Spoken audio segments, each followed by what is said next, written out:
Hey folks, welcome back to our Dice Tower preview. I'm Mark, and today we're taking a look at Terraforming Mars, the Ares Expedition. The Ares Expedition is brought to you by Stronghold Games. It's for 1 to 4 players, ages 14 and up, and games range anywhere from 45 to 60 minutes. In this time of unprecedented prosperity and advancement for humankind, we are finally ready to expand beyond what was once considered our limits and make our new home among the stars. Mars is more than just a world to house our ever-expanding population. It is also the first step of a lifetime of steps towards humanity embracing the potential of our universe as a whole. Terraforming Mars, Ares Expedition is an engine-building game in which players control interplanetary corporations with the goal of making Mars habitable and profitable. You will do this by investing mega credits into project cards that will directly or indirectly contribute to the terraforming process. In order to win, you will want to accumulate a high terraform rating and as many victory points as you can. Players raise their TR by increasing global parameters, oceans, oxygen, and temperature. TR also determines each corporation's base income, and at the end of the game, TR counts as VP, or victory points. Additional VP and production capabilities are awarded for building project cards and other actions taken during the game. So, travel back to Mars with me and let's terraform it once again. If you're familiar with the big box version of Terraforming Mars, a lot of these things are going to be very familiar to you. But what they've done is taken that experience and streamlined it and distilled it down to this card version of the game. It really does play quite fast, really enjoyable. And they've got 2 different game modes. They've got solo play and they have a 2-player co-op. Lots of different ways to play now, really fantastic. But let's talk about the cards because they've really improved these cards, the artwork and how they're laid out, but they'll still be familiar enough for those who have played the big box game. And you as the player get your own player card where you're tracking your resources like the mega credits, the heat, the plants, the cars, the steel, and the titanium. Now at the bottom of the card are some standard actions that you're going to be performing throughout the different rounds. And to start off the game, you're going to be getting 8 project cards that you can work towards. And you get your corporation card, very familiar again if you've played the big box game. Now just a little bit closer look at these corporation cards. They will set up your starting resources. That's key, absolutely. And then at the bottom of the card is some ongoing effects or actions that you might be able to tap into throughout the game. Now there's also your scaled down version of Mars, the board. And here you're going to still have oceans that you're going to hopefully be flipping to terraform the planet, as well as increasing oxygen and heat to ultimately end the game and then calculate points. But you do have your terraforming rating that moves around the board and you'll be tracking it there. Now there's also a series of phase tokens that are going to sit next to the main board. And these may or may not be active every round, but you've got development, you've got construction, you've got actions, you've got production, and you've got research. Now, in your hand, you have a set of cards that match each of these phases.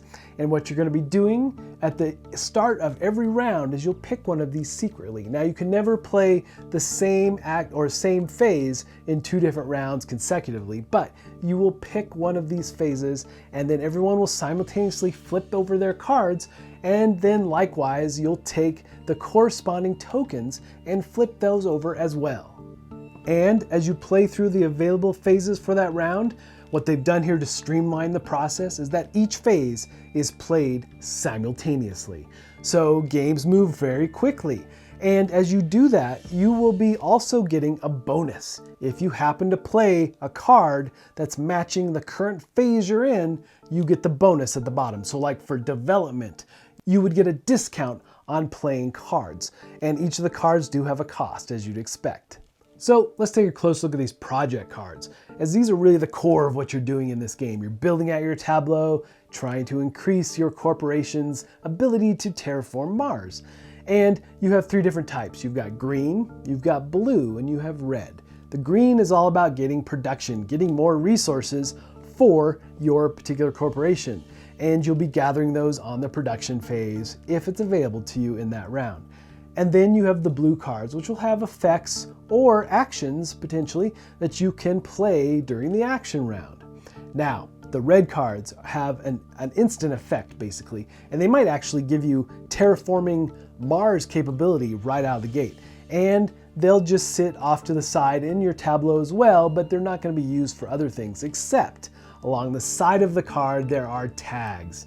And at the bottom of each of these project cards are abilities, and these abilities might tap into things like if you have a certain number of different tags, you'll be doing all kinds of things. Now, each of the cards also has a cost. You got to pay mega credits to put these into play, right? So some of the cards, though, will have a secondary cost. You might have to have the oxygen level at a certain level, or the temperature on Mars might have to be at a certain level. So lots of different things to take note of as you're playing these project cards, as they really are the key to what you're doing throughout the game, building out your tableau. Then back to those phases. So phase 1 is development, where you're going to be building out those green cards to get you more resources throughout the game. Phase 2 is construction, where you'll be building blue or red cards. Then you have phase 3, which is all about actions. Now, you'll use the different actions you have available to you via cards that you've played, but you do have those standard actions. Some of the basics there is that you're spending either plants or credits to raise the oxygen level, or potentially you're spending credits to flip one of the ocean tiles. Now, the ocean tiles will give you a bonus when you do flip them. Also, you might be spending heat or credits to raise the temperature on Mars in order to fully terraform it. Phase 4 is all about production. This is what you've been working so hard for. You're going to go gather all those resources that are available to you, and mega credits being one of the big ones based on your terraforming level as well as the level on your player card. You'll gather all that coinage. But you've got heat and plant, things like that. But the different cubes in the game, you've got gold, they're worth 10. You've got silver, which is worth 5, and the copper is worth 1. Then phase 5 is all about research. And this is simply drawing 2 new project cards and picking one and put the other one back. Now, the interesting thing here is that if you chose that in this particular round, then you get the bonus for research development, which means you get to draw 5 cards and keep 2. So there's definitely trade-offs of when you play a specific phase and when you need cards and so forth. And so at the end of the round, the first thing you're doing is checking to see how many cards you have. If you have more than 10, you will discard down. Now, why is that important? Well, the main thing here is that for every card you have to discard, you're going to get 3 additional credits and add them to your player board. And then finally, you'll take the phase tokens and flip them back to neutral. So that's the basics of a round. Obviously, you're putting together those tableaus in order to be the most effective corporation as you terraform Mars. Now, the winning conditions here are very simple. You have to flip all the ocean tiles, you have to raise the temperature to 8 degrees, and you have to have the oxygen level at 14%. Once you do all those things, then the game comes to an end and you'll calculate your victory points. You're going to get victory points based on your forest tokens. You've acquired these by raising the oxygen level on Mars. Now, you're also getting points for your terraforming level, as well as some project cards will have points on them as well. Some of them might have negative points, but you'll calculate your final score, and whoever has the most will be the most successful corporation that terraformed Mars. All right, folks, just a reminder once again, this has been a Dice Tower paid preview, and everything you've seen here has been in prototype form, so keep a close eye on the campaign for any changes that still may occur. Now, with that said, if you like the big box version of Terraforming Mars, this is definitely something to check out. And they really have streamlined the process and given you that same feel that the big box has. But there's a lot of new stuff here to like the 2-player co-op and the solo play. Really, really well done. Now, one of my favorite things is how they've optimized and cleaned up these cards. They look so good. I like the artwork, I like the layout. Really, really well done. But folks, ultimately, if this looks like something that would be of interest to you, I'm sure they'd appreciate your support.